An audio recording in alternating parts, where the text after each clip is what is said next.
Hola, muy buenas tardes. Iniciamos la jornada anual de investigación y creación 2024 en la jornada de hoy, que es el título que nos congrega es Imágenes de la Memoria, del Archivo Campesino Alpunchao.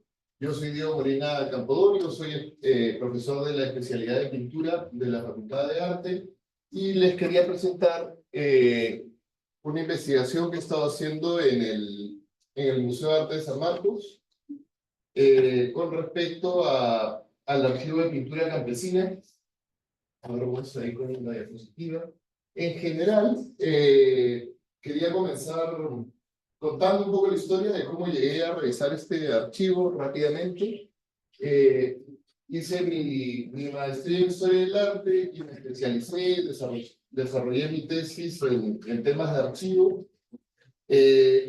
Luego el Museo de Arte de San Marcos recibe una invitación para participar de una iniciativa del Getty Institute que estaba encargada a la Universidad 3 de Febrero de Buenos Aires y invitaron al Museo de San Marcos y al Museo de Sao Paulo, de la Universidad de Sao Paulo. La idea de esta fundación era empezar a tejer una historia del arte latinoamericana, ¿no?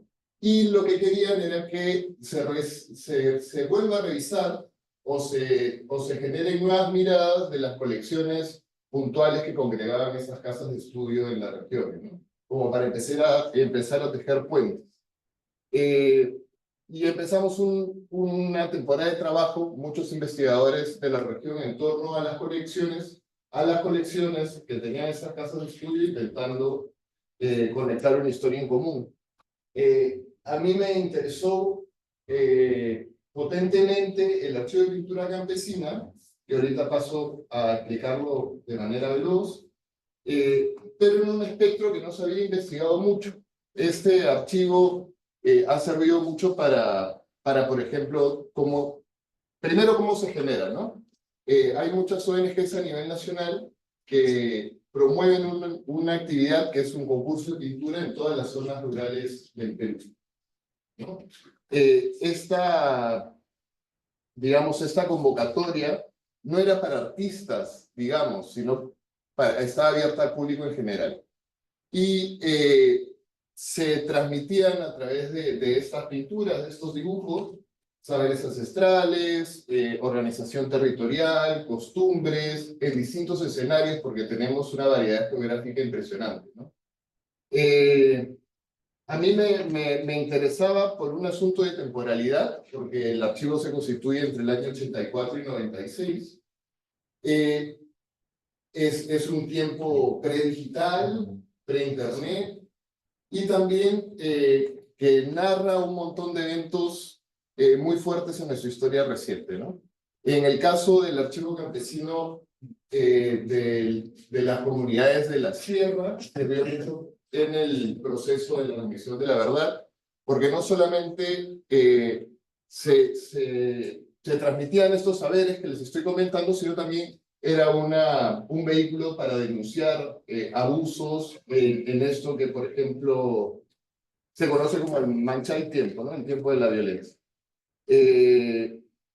A mí me interesó el espectro amazónico porque no había sido tocado y, digamos, lo que me interesaba, lo que podría presentar de resumen, este es un artículo que ha salido publicado en la Universidad 3 de Febrero de Buenos Aires.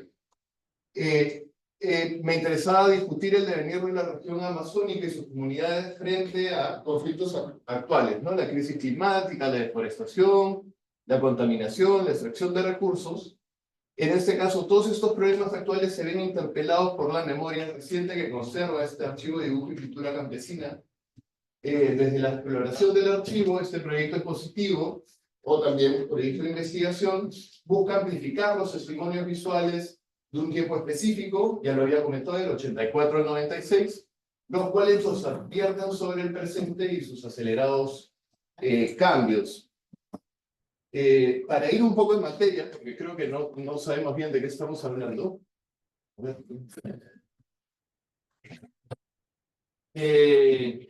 me interesaría ir un poco a las imágenes. Es imposible que en el corto tiempo que tenemos revisemos todo lo que se explica aquí, pero por ejemplo, empezaría con esta conectividad, ¿no? Y la necesidad de generar una historia reciente de los países que están involucrados en lo que se entiende por Amazonía.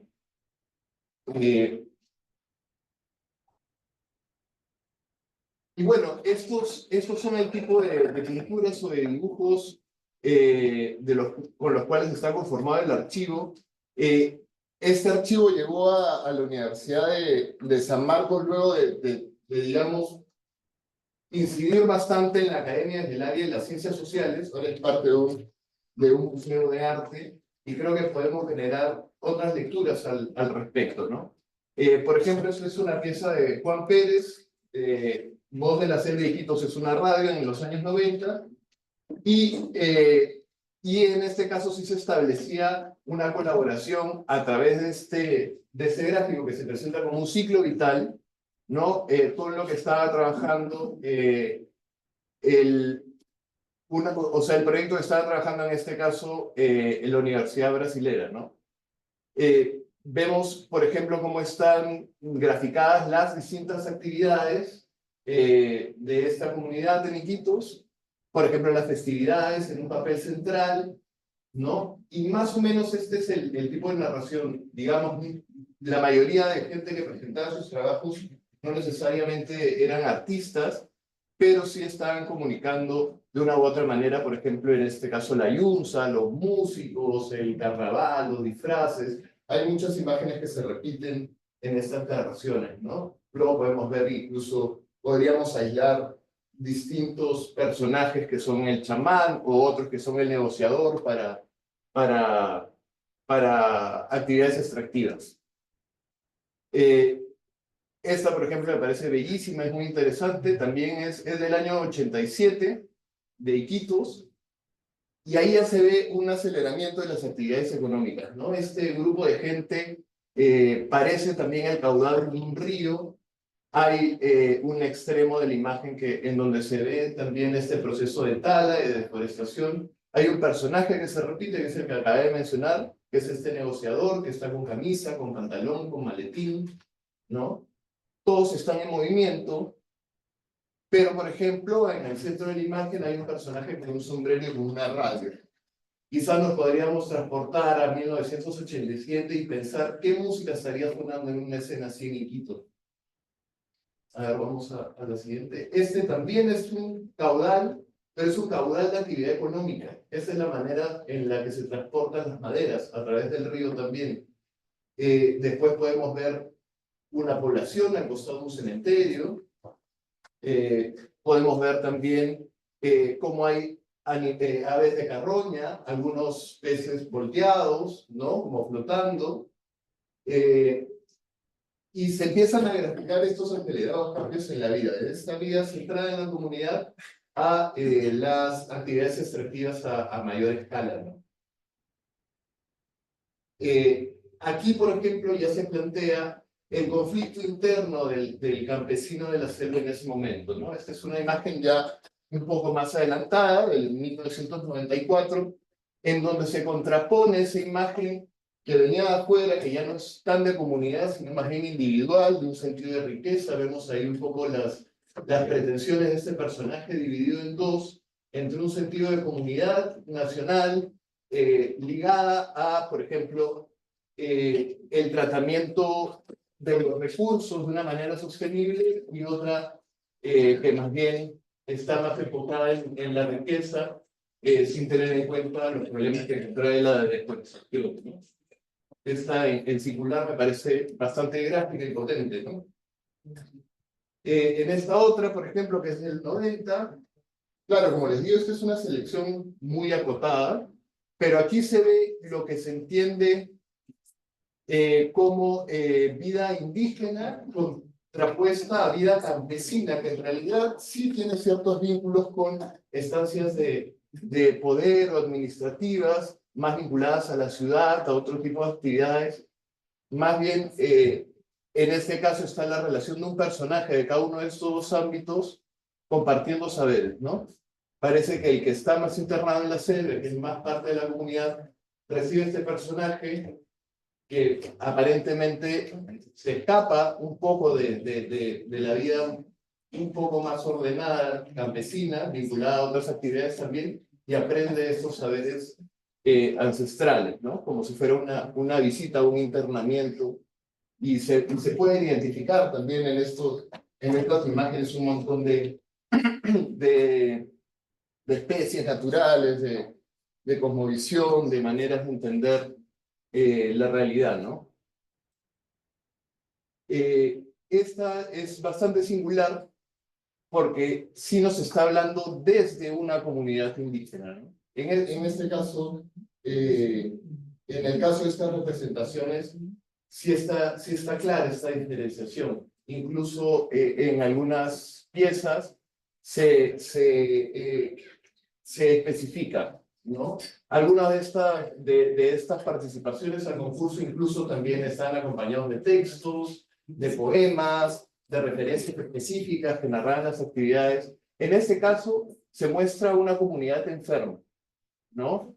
Si vemos a los personajes, están con los puntos en el cuerpo de una infección, habría que quizás podemos relacionar o investigar a partir de estas imágenes qué tipo de enfermedades fueron las que recogieron, en este caso Loreto, en 1998.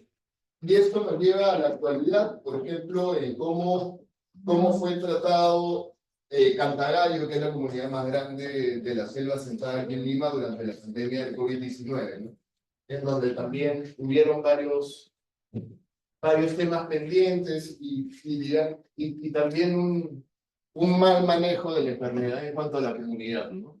Entonces, como digo, este registro que es memoria nos da posibilidades de entender también la actualidad o de conectar temas de actualidad, no solamente con las comunidades de la selva propiamente, sino en sus distintos procesos sociales. Acabo de mencionar, por ejemplo, Cantagallo, que es esta gran movilización hacia la ciudad.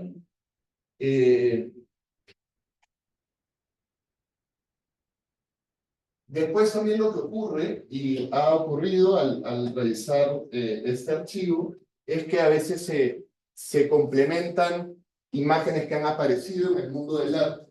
En realidad, la emergencia del arte amazónico en el espectro peruano del arte es reciente, ¿no? Pero podemos ir siguiendo algunos rastros. Este autor, por ejemplo, no es en este caso sí es un artista que siguió una carrera, digamos, más artística que los otros que eran más amateurs.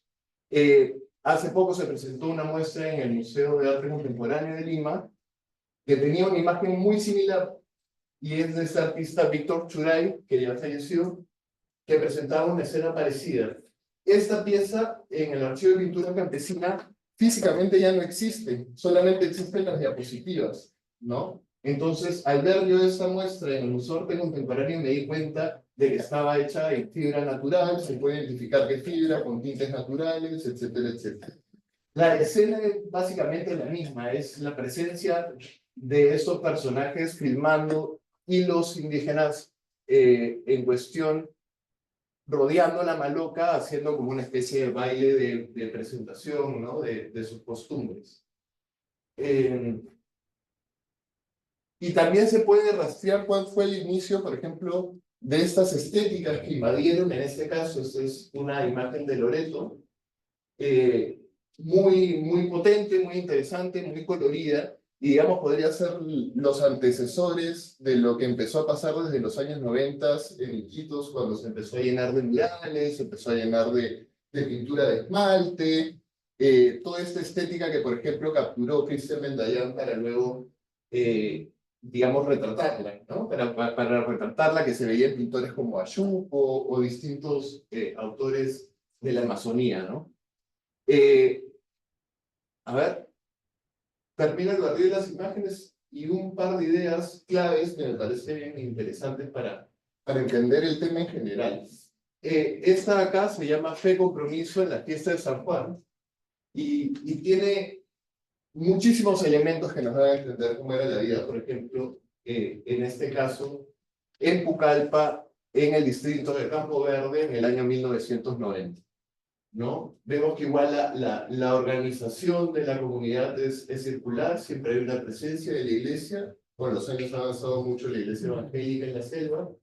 Vemos que también está el personaje que es el negociador, ¿no? Con el maletín, con los lentes. Es una persona foránea que también está acompañada o hay un personaje femenino que está también comprando distintas artesanías. Se han puesto sus atuendos, digamos, tradicionales para realizar estos comercios. Tenemos ahí la mesa. Podríamos empezar a identificar también qué se está sirviendo en esa mesa, cómo se están graficando las distintas actividades, los escolares, los que transportan el maíz, los que crían a las gallinas, en fin, podría sentarme a hablar muchísimo de esto, pero en realidad lo principal, y aquí ya cierro, y los dejo con Cristian, que también toca un tema relacionado a la memoria y al archivo, es primero pensar que todos los archivos son herramientas y que existen en la actualidad muchas estrategias desde el mundo del arte para hacer que este pasado, a través de distintas estrategias, digamos, de citas, o sea, el archivo se podría conformar como una gran matriz conceptual de citas, ¿no? Uno puede traer algo al presente, ¿no? Y en ese ejercicio de traer cosas al presente nos podremos, como Paul Ricoeur decía en su libro, la memoria es también un terreno de la imaginación. Lo podemos ir construyendo, podemos ir debatiéndolo, ¿no? Y en ese sentido, como las piezas físicas no existen del todo, ¿no?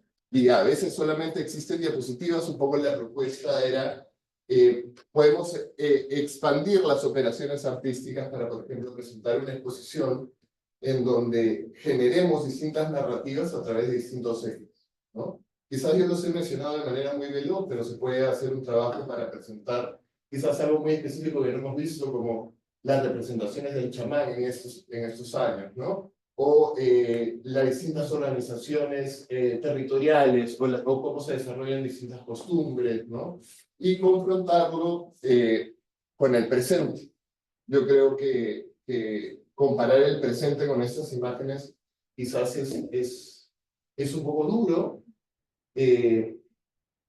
porque estamos invadidos de diversos problemas, pero nos pueden dar pista para entender al poblador de la Amazonía, y porque también es un archivo en general que está generado desde las voces de sus propios protagonistas, ¿no? Entonces, su incorporación en la historia del arte a través de estos ejercicios de memoria y de estas propuestas de, de traer el pasado al presente a través de citas, en este caso de imágenes, creo que podría generar un aporte.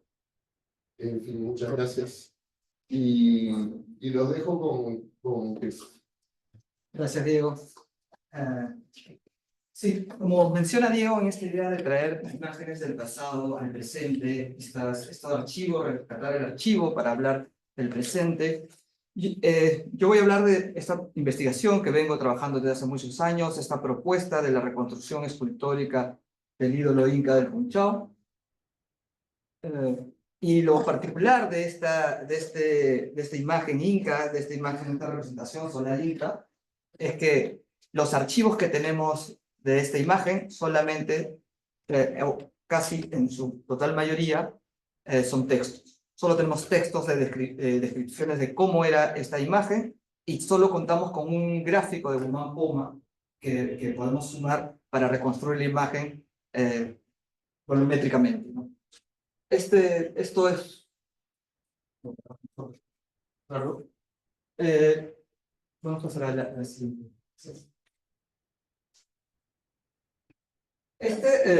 El ídolo de Funchal, como comento, es importante dentro de la historia inca porque está muy relacionada a la historia desde los comienzos, hasta el origen, el apogeo y la caída del imperio del Tahuantinsuyo, y ha sido recogida por varias fuentes históricas, tanto crónicas españolas como documentos de la colonia.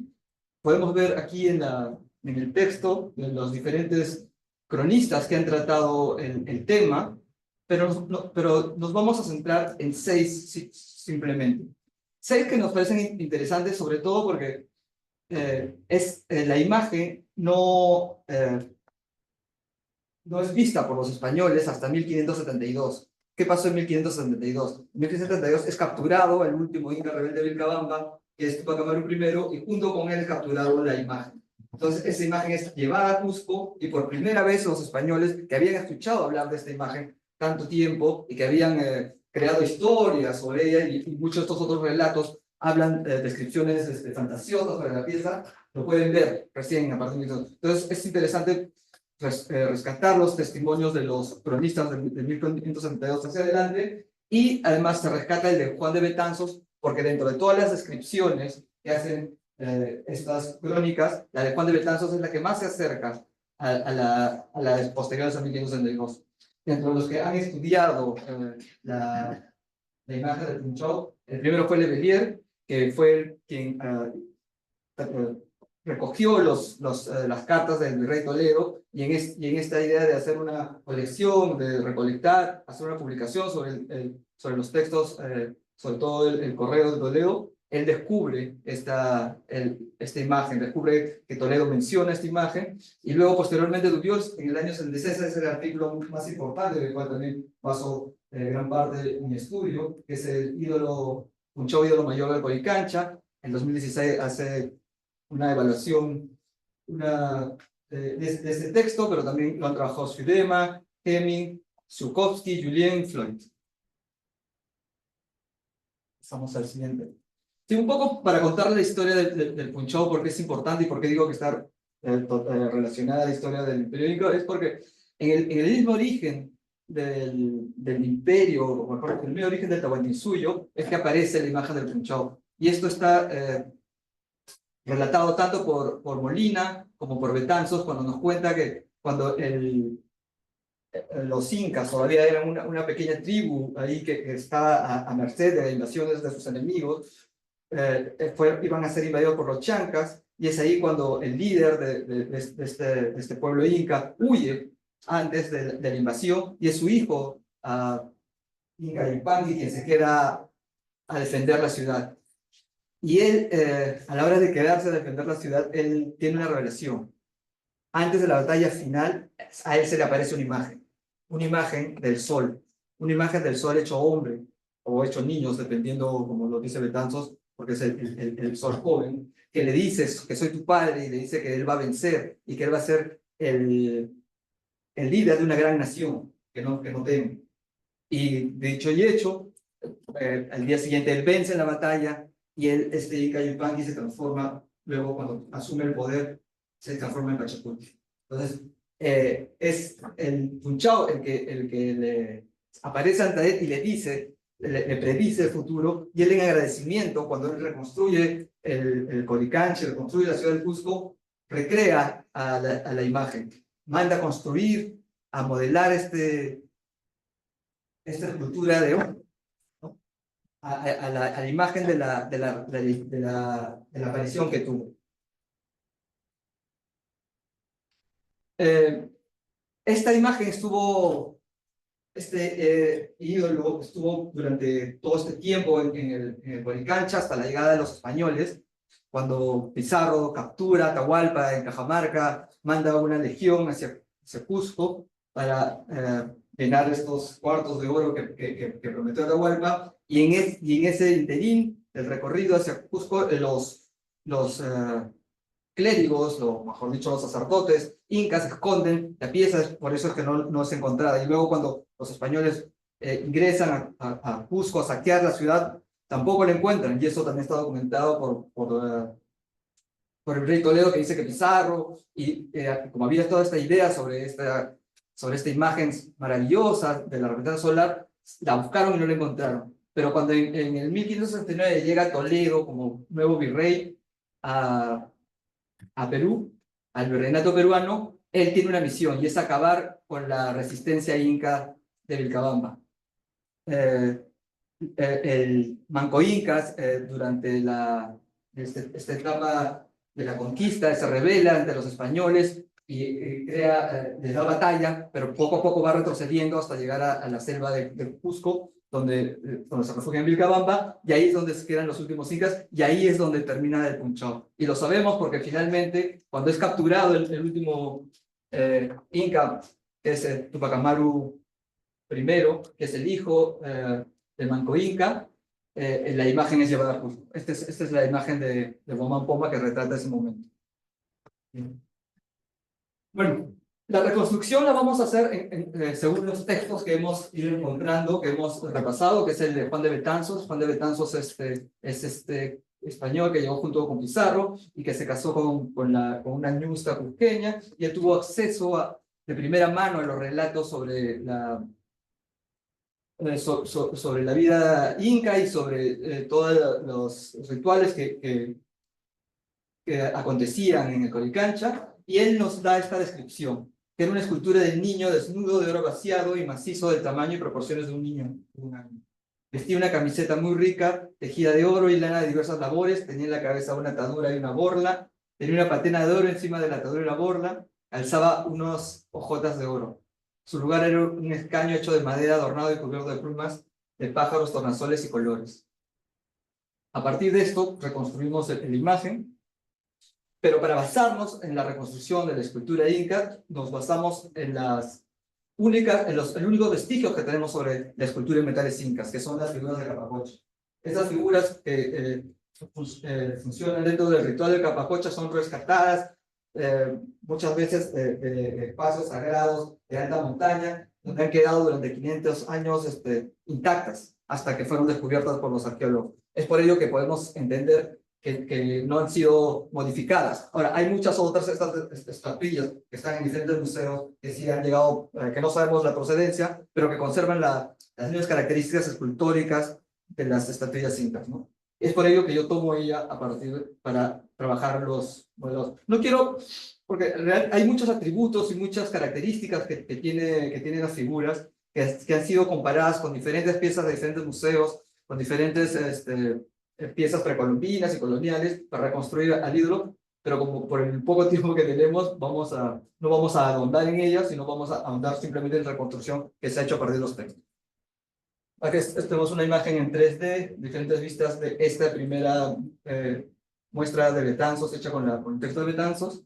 Vamos a pasar al siguiente, que es el Punchao según Cristóbal de Molina. Cristóbal de Molina también es otro de los cronistas que hablan sobre la aparición del Punchao en Surpuquio, en esta se parece a Pachacuti o el futuro Pachacuti, y él cuando lo describe como una figura de indio. Del colodrillo de la cabeza le salían 3 rayos muy resplandecientes en forma de rayo de sol, con unas culebras enroscadas en los encuentros de los brazos. En la cabeza hay una yauto de Inca, tiene las orejeras horadadas como orejeras de Inca, viste traje Inca, de las piernas le sale una cabeza de felino, tiene otro felino en las espaldas cuyos brazos parecen abrazar ambos hombros. Tiene un tipo de serpiente que recorre la espalda. Vemos características que son reconocibles o parecidas a las que habla Betanzos. Hablamos de el mismo traje, pero otra cosa que es interesante es que como los dos describen al Punchao en la aparición, ¿no? En la aparición que él comenta. Y lo que sí es seguro es que Cristóbal de Molina estuvo en Cusco en 1972, así es posible que haya podido verla o haya podido tener acceso a material que hablaba sobre ella. Y a la hora de escribir esta escena haya descrito con lo que él ha visto después como imagen escultórica. Acá tenemos imágenes de la figura de diferentes vistas, de la reconstrucción de Molina. Pasamos a la siguiente.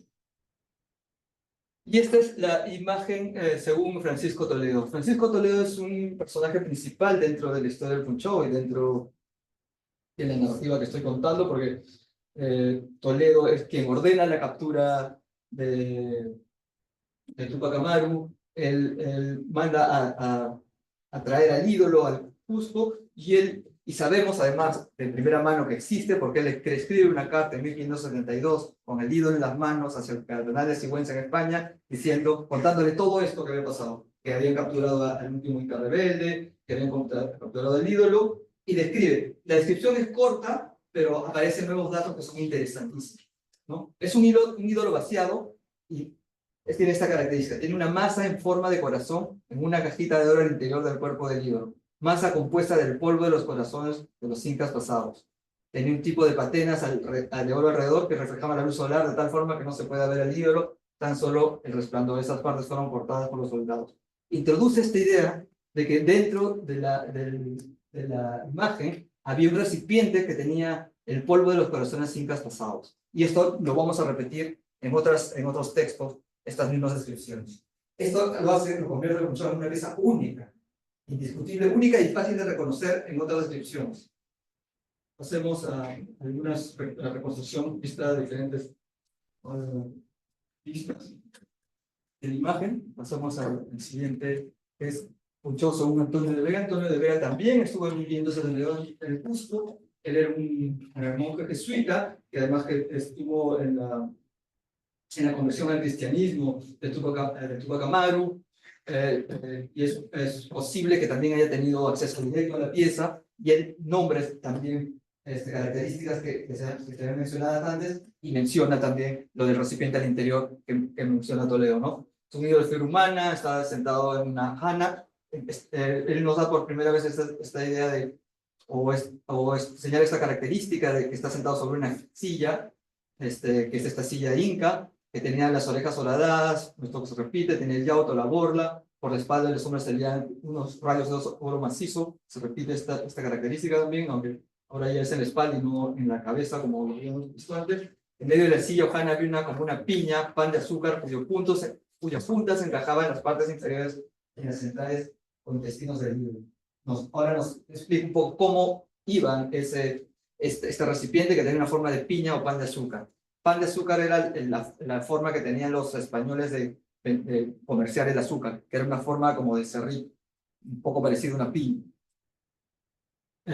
Esta bola a modo de piña o pan de azúcar estaba compuesta por los hígados y corazones quemados y convertidos en polvo y cenizas de los incas muertos. Y estaba cubierto encima por una capa fina de oro, ¿no? Tienen a los lados guardianes serpientes de oro, también felinos bien esculpidos de oro. Otra característica que se repiten, ¿no?, de estos atributos de los felinos y los serpientes. Un poco para comentar otra vez brevemente de dónde he recreado ciertos atributos de la imagen, y cuando hablamos de diana o peana, hay diferentes tipos de diana y peana, y la silla iba según, el tamaño de la silla iba según la jerarquía del líder. La peana más alta la tenía el Inca, y luego iban bajando según la jerarquía que tuviera la persona que lo usara, y en especial la utilizo sobre todo por los felinos, ¿no? Esta tiana inca colonial que está en este museo, porque además estos felinos también se repiten en muchas otras piezas a la hora de representar felinos en la cultura. Esta es una imagen del punchor de diferentes vistas reconstruidas a partir del texto. Y finalmente, el punchor según el inventario de bienes.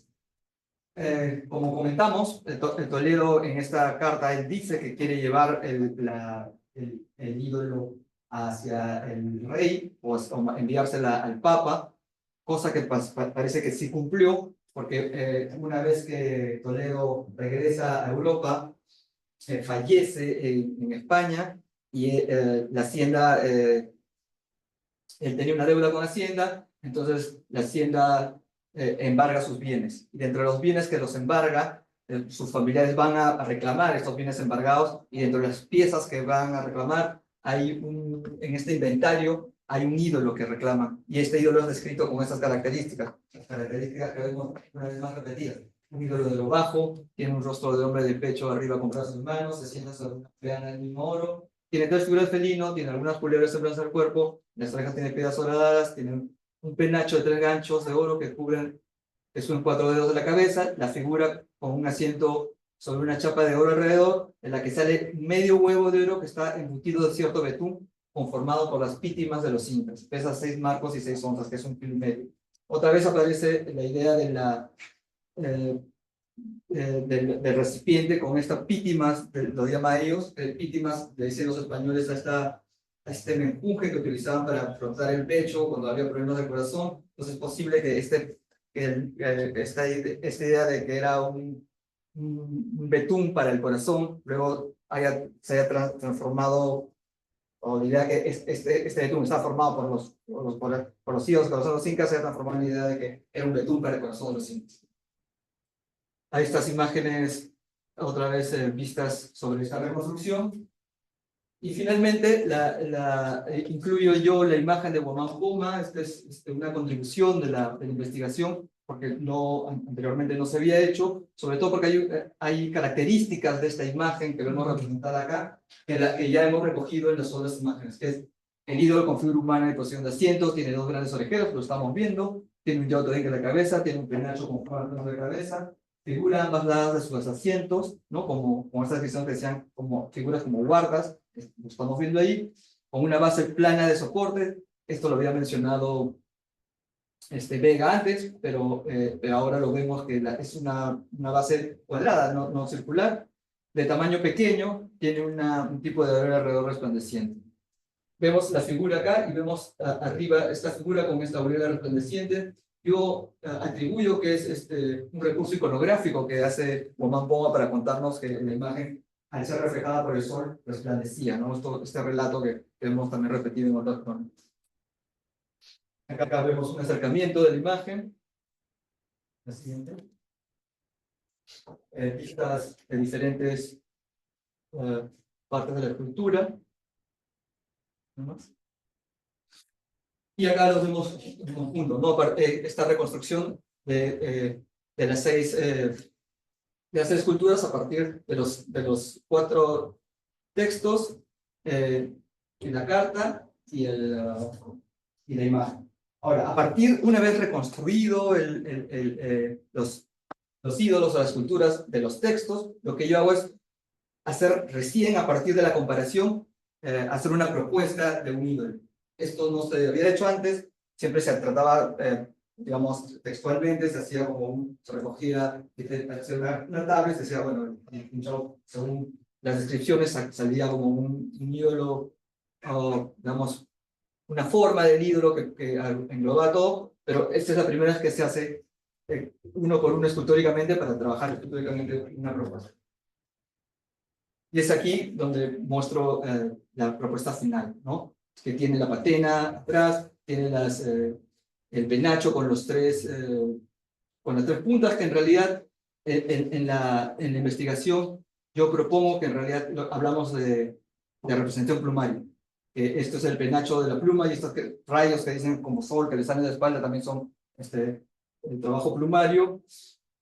Y sobre todo lo que es interesante, que es algo que por primera vez se hace también, es la reconstrucción del mecanismo y del recipiente que contenía las cenizas de los corazones incas, ¿no? Esto que se producía por debajo del ídolo, porque dice que ingresaba en el interior, en las entrañas del ídolo, como lo describe Vega, ¿no? Y además, esto es como medio huevo que se describe en el inventario, claro, pero una vez teniendo las cenizas y poniendo esta capa de metal delgado encima, hacía que se viera como un medio huevo o una piña o pan de azúcar, ¿no? Y es ahí donde se escondía estas reliquias de los incas, de los corazones incas. Según más. Acá vemos un poco más las partes que constituían la imagen, cómo podría haber funcionado. Y finalmente quiero acabar con un video, que además estamos trabajando, queremos reconstruir, estamos trabajando en un documental y estamos haciendo un pequeño teaser para buscar fondos para trabajar en un documental posterior.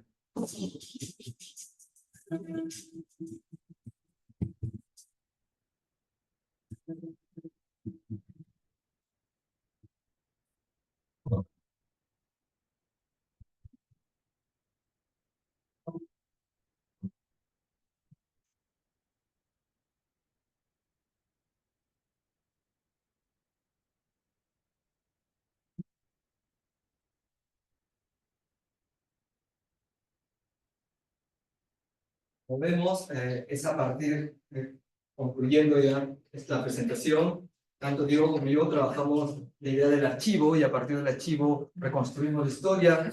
Y como también lo dijo Diego, la idea de la memoria es un proceso constante, un proceso que se trabaja día a día, y es en esta reconstrucción que se reimagina todo nuestro pasado y se confronta con el presente para construir nuevos proyectos y nuevas ideas.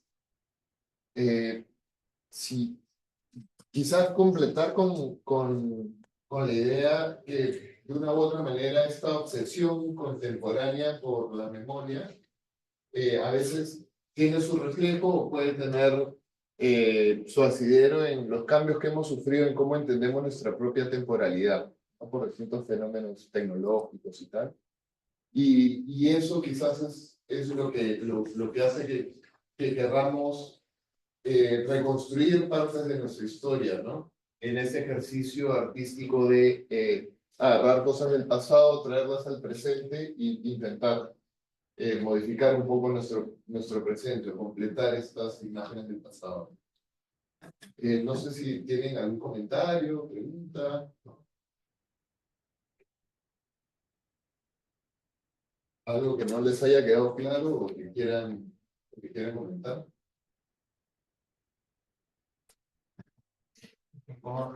Este, esta imagen del pinchado tiene una, según como lo presenta, tiene un acabado, ¿no? Tiene una tersura, es terso todo el acabado.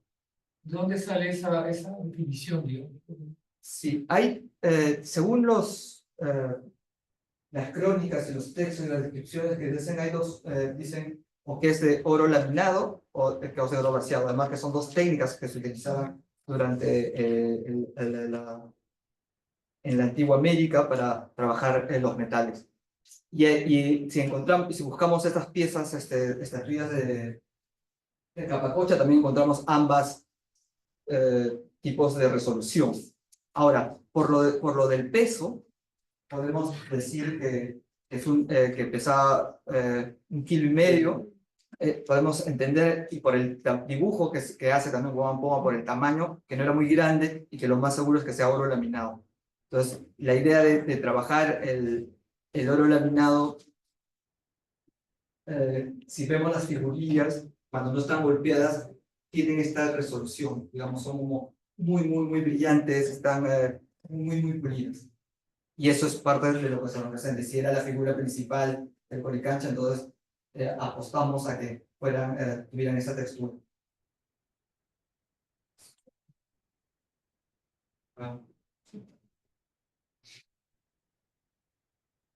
¿Con quién se está trabajando este proyecto?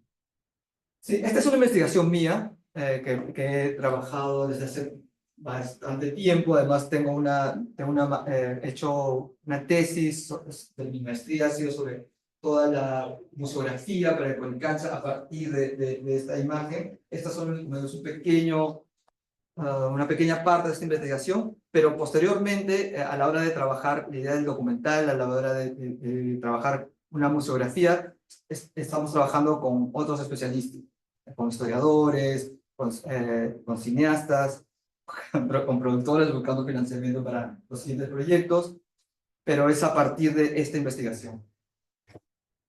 Sí, lo que comenta Cristian también es interesante porque a veces también se genera ciertos cruces interdisciplinarios.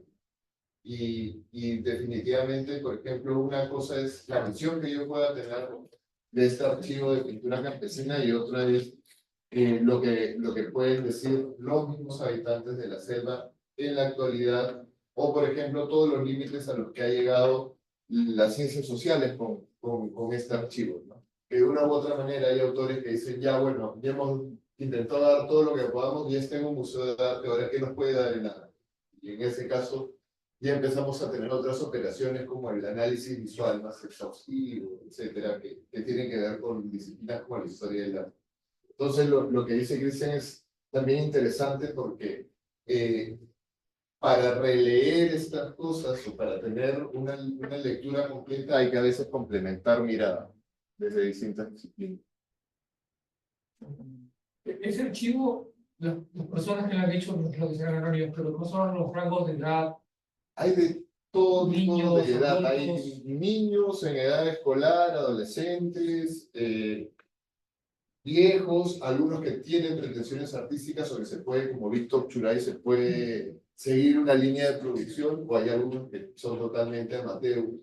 Eh, Trascienden los límites, por ejemplo, que hay en el lenguaje, ¿no? En este momento histórico en el Perú, quizás muchas comunidades no tenían cómo demandar sus exigencias o comunicar sus problemáticas, porque el lenguaje también es una frontera, más en la selva, ¿no? Entonces, eh, era una manera de comunicarse, de narrar, sí, sus costumbres, su situación, sus actividades, pero también a veces ejercer su derecho a dar denuncias, ¿no? Etcétera.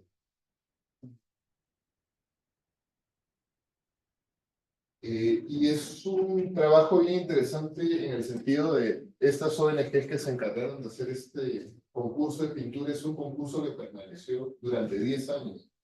Entonces, esa permanencia también hizo que ya la gente tuviera en conciencia que el día del campesino, que era cuando se planteaba este concurso, ya estaban pues con todas las ganas y las pilas y la preparación para participar. Este archivo fotográfico, al final que ha quedado siendo fotográfico, ¿dónde se conserva? Lo que pasa es que yo he tenido que hacer todo un trabajo de transarchivación, ¿no? De digitalizar estas diapositivas, ¿no? Y claro, he compartido el archivo que he generado con el museo, pero lo que digo es como no son físicas, se pueden a raíz de eso generar un montón de estrategias artísticas para ponerlas en valor o crear nuevas narrativas o hacer lo que tú mismo estás haciendo, ¿no? Crear un imaginario a través de un video, de una animación, etcétera, para que recobre vida, para ver cómo lo leemos en el presente. Exactamente. Pero también hay archivo físico en sus manos. Sí, sí, sí, sí, sí, sí. O sea, es menor la cantidad o sea, en comparación al archivo de la sierra, el archivo de la selva es un poco menor. Hay algunas piezas físicas, hay otras en diapositivas, también porque fueron piezas que tuvieron mucho tráfico, porque se generaban exposiciones itinerantes, se paseaban las piezas, ¿no? Y entonces estos recorridos sigan deteriorando, malogrando. Después han habido esfuerzos de instituciones muy valiosas en su conservación, pero también como son súper efímeras por su constitución física, ¿no? Porque son hechas pues, en plumones, en lapiceros, incluso también en tintes naturales sobre una corteza de árbol que también tiene una degradación específica. Agradecemos su presencia. Gracias por compartir. Gracias por estar aquí. Nos vemos próximamente. Nos vemos en la próxima. Muchas gracias.